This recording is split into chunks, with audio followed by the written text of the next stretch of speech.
This podcast has been sponsored by the Gottlieb family in Marion Station, Pennsylvania, in honor of their grandmothers who have lived Jewish values and shared their wisdom with the next generation. This is The Book of Life, a podcast that uncovers life lessons from Judaism's most important book, helping you power your day with purpose. Here is Ruchi.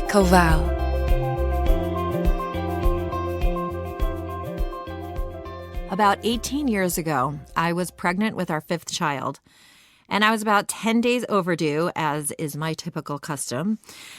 It was the height of summer, okay? Now, I live in a close-knit community, the same one in which my husband and I both grew up, and at the time, everybody knew us and we knew everybody. So I was getting a lot of questions about my extended pregnancy, such as, are you still around? I can't believe you didn't have the baby yet. Do you know what you're having?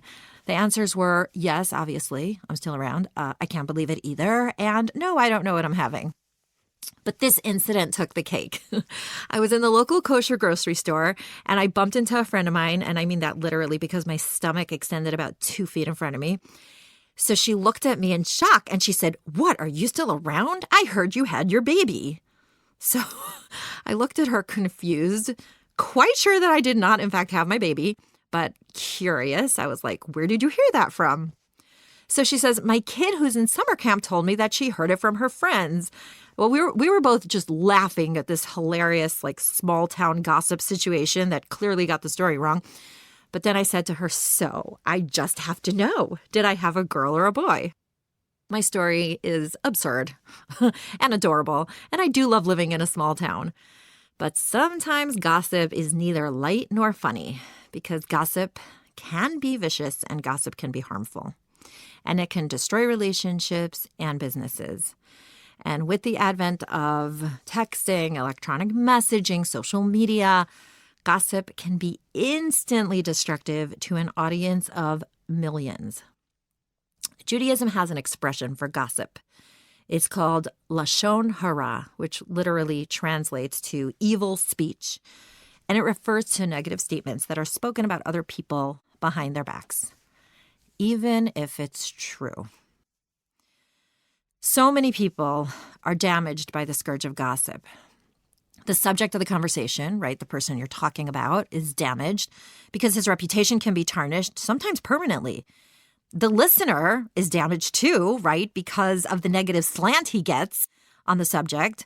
And the person who's speaking is damaged too because he conditions himself to see the world with a jaundiced eye. He conditions himself to thrive on this rush of delivering the next juicy scoop or on the small high of self-righteously analyzing other people's wrongs. There's this old Jewish legend about a man who comes to his rabbi, and he's lamenting the fact that he's gossiped about his neighbor. So he says, "Rabbi, I want to make this right. Like, what can I do now? I've already gossiped. How can I make this right?" So the rabbi strokes his beard and he thinks about it, right? And finally he says, "My son, bring me a feather pillow." So the man looks at his rabbi kind of strangely, but the rabbi says he runs to comply and he brings the feather pillow. So next the rabbi says, "Okay, now I want you to cut up this feather pillow and let all the feathers blow away in the wind." So the man's still not sure, like, where is this going? But okay, he listens to the rabbi, cuts the pillow open, and all the feathers go flying away in the wind and blow in a million directions. "Okay, Rabbi," says the man, "what's next?" So the rabbi says, "Okay, now I want you to go around and collect every feather." "Oh boy, Rabbi," the man says, I can't do that. That's impossible. I could never find and collect each one."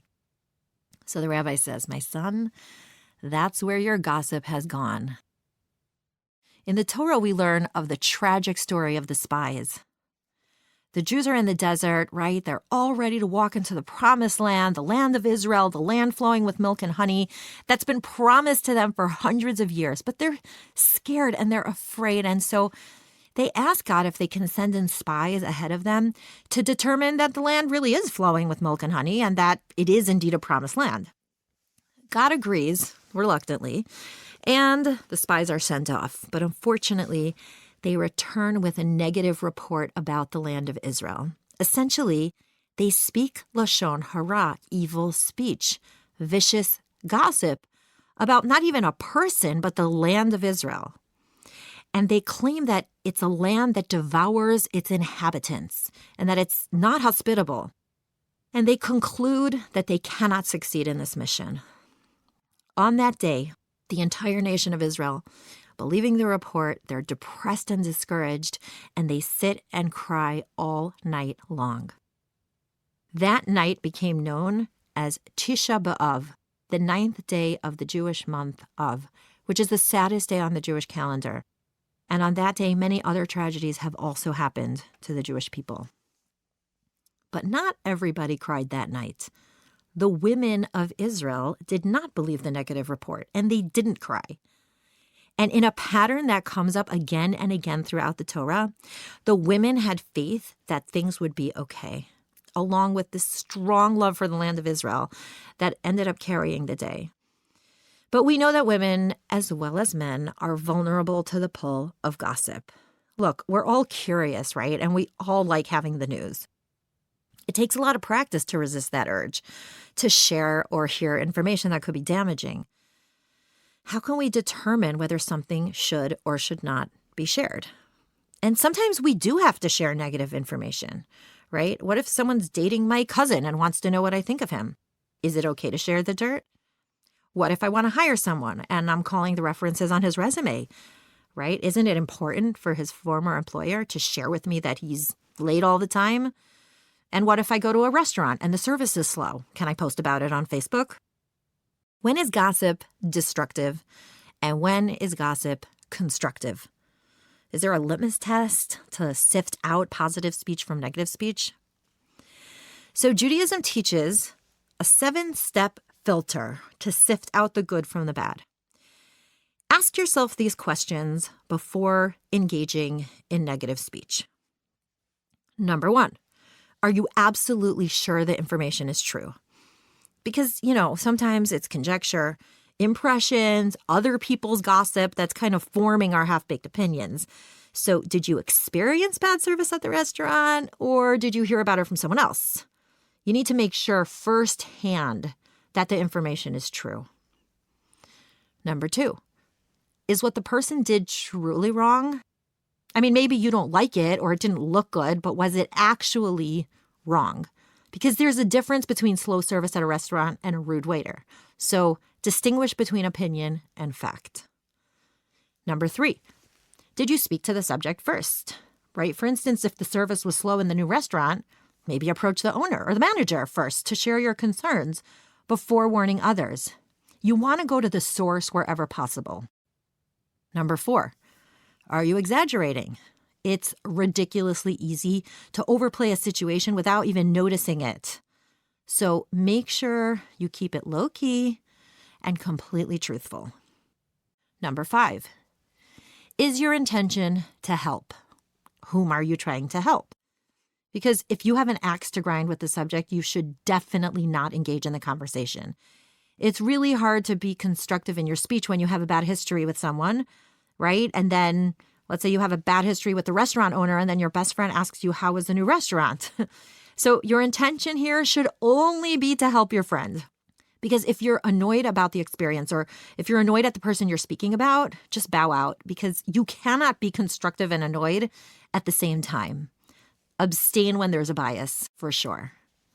Number 6, is there any other way to achieve the same goal, right? If my friend asks for a restaurant recommendation, I can just recommend a different restaurant that does have good service. My goal is to protect my friend from bad service. So there are other ways to achieve the same goal without engaging in lashon hara, without engaging in negative speech.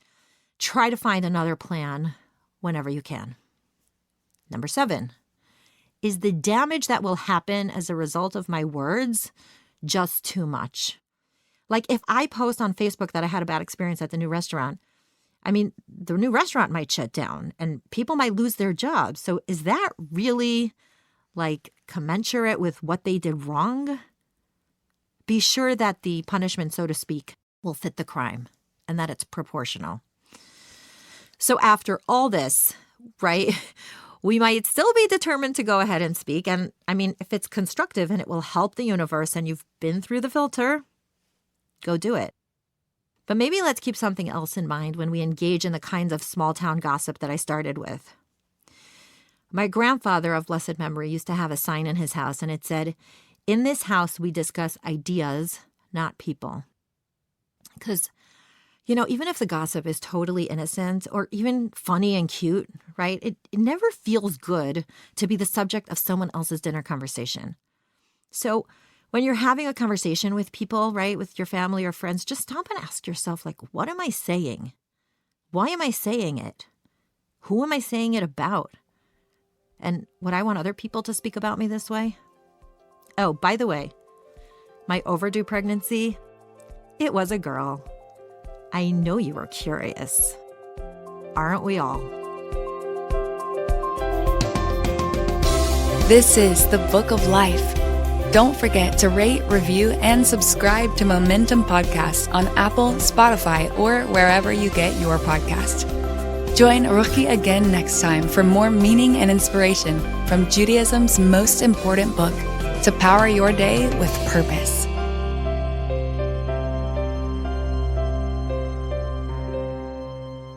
You're listening to a Momentum podcast. For unlimited inspiration, wisdom, and empowerment, visit MomentumUnlimited.org.